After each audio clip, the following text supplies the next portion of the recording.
Welcome back to the Unpack Mindset, folks. My name is Jesse Garcia, your host, and man, do I got a wild one for you guys today. Let's check it out.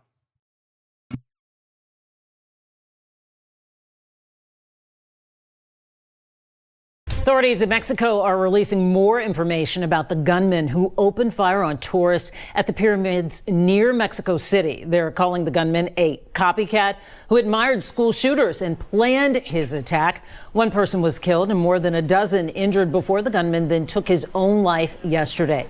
Ron Trevino spoke with a Houstonian who was there when the shooting took place. Ron, this is a really popular attraction. Yeah, it is, Mia. This all happened at the pyramids at Teotihuacan, 25 miles northeast of Mexico City, one of the most visited tourist attractions in all of Mexico. No doubt thousands of Houstonians go there every year, and a Houstonian was there yesterday when the gunshots rang out. It started out as a glorious day in the Mexican skies for Tim Chung, a retired petroleum engineer who worked almost 20 years in Houston with a tour group landing at the pyramids outside Mexico City when things turn crazy as he turns his gaze toward the Pyramid of the Moon. All of a sudden I see someone fall off the platform and I'm like, oh, that's not good. Maybe a selfie went bad or something like that. But about 2 seconds later, you hear a gunshot. Another person falls off the platform. Yeah, get out of there. Chung starts recording on his cell phone and can't believe what he's seeing. And after that, you see just all those people up on that platform it starts being very, very chaotic. People start running down. Gunmen start shooting. I mean, I probably heard at least 20 or 30 shots during the 10-minute chaos that really started everything. There's probably no way to describe how frightening it was for you. It was a surreal moment. I mean, it's unbelievable. It's chaos. You don't know what you're doing. It's an unbelievable feeling to see that many people running towards you. Oh, they're shooting at him. He was recording when officers started firing at the gunman. I don't know what it would be like to be in a war zone, but it sort of felt like that. I knew it was sort of becoming over when that gunman started running to the top of the pyramid, and I see the National Guard start shooting. The gunman would later take his own life, but not before a Canadian woman was killed and 13 people were injured. I guess you're grateful to be alive. Yeah, I'm very grateful to be alive. I was diagnosed with cancer when I was 20 years old, and that kind of put life into perspective for me. He survived cancer and now survived this horrible day in Mexico. Chung says he and his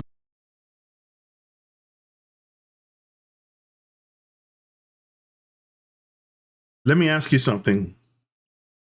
Have you ever stood somewhere so ancient, somewhere older, that every problem you've ever had, it made you feel like the world was finally quiet? Right before life reminds you, man, how fragile we really are. Because that's what happened on the Pyramid of the Moon in Mexico. A place built by hands that never imagined bullets and sirens, man. And the kind of fear that took over at that place, that fear that made adults dive to the ground and pray that they get to see their families again. Man, people climb those steps for the same reason we all go to places like that, right? To feel small in a good way. To feel connected, to feel human again, right?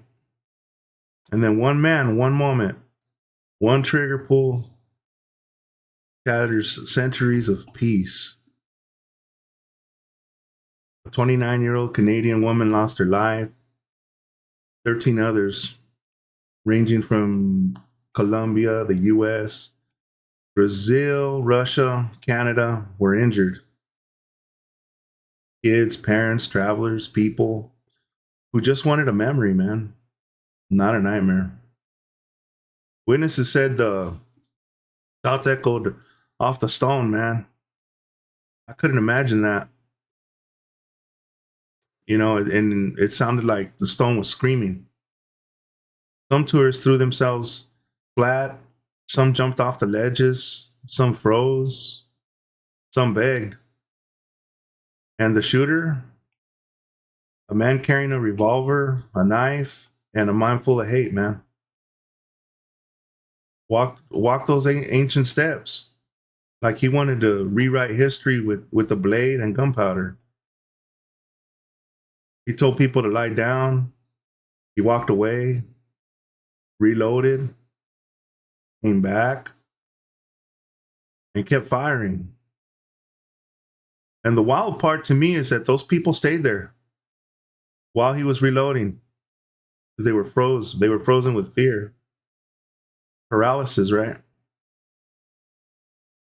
Imagine that. Imagine being told to lay down on your face against a stone carved by civilizations that believed in God, stars, and destiny, while a stranger decides whether you get to keep yours, man. That's wild.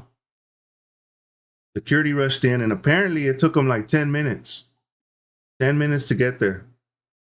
Shots were exchanged, and in the end, the gunman turned the weapon on himself, leaving behind chaos, trauma, and a silence so heavy it felt like the whole site was still holding its breath.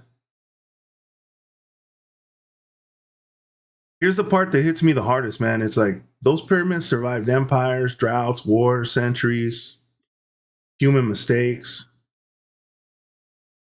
but they still weren't ready for this kind of violence that we've normalized, right? And what's wild is the next day people were trying to show up, but they closed down the whole site. I'm sure there was a lot of people that didn't hear about it. I'm sure there was people that did, but they still showed up. Not because I'm sure, not because they were scared or they forgot, but because some humans, they just keep going. We return to places that hurt because we refuse to let fear own our own story. And maybe that's the lesson buried in all this pain, man. The world is a dangerous, unpredictable, and sometimes cruel place. But people still climb. People still gather. People still believe in something bigger than the worst thing that happened yesterday. I don't know.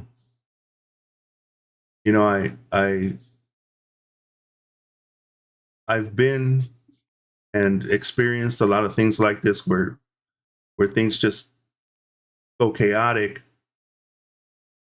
And maybe that's why it hits me different when I see people freeze.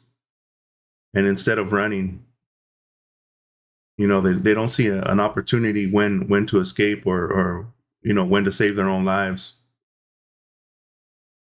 Anyway, I just encourage all of you to always have a backup plan. And I'm not telling you to be paranoid, but I believe that it's important to understand that the world can be very unpredictable.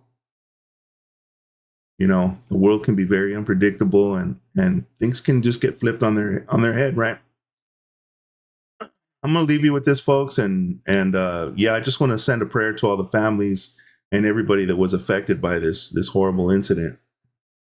Have a good night, folks.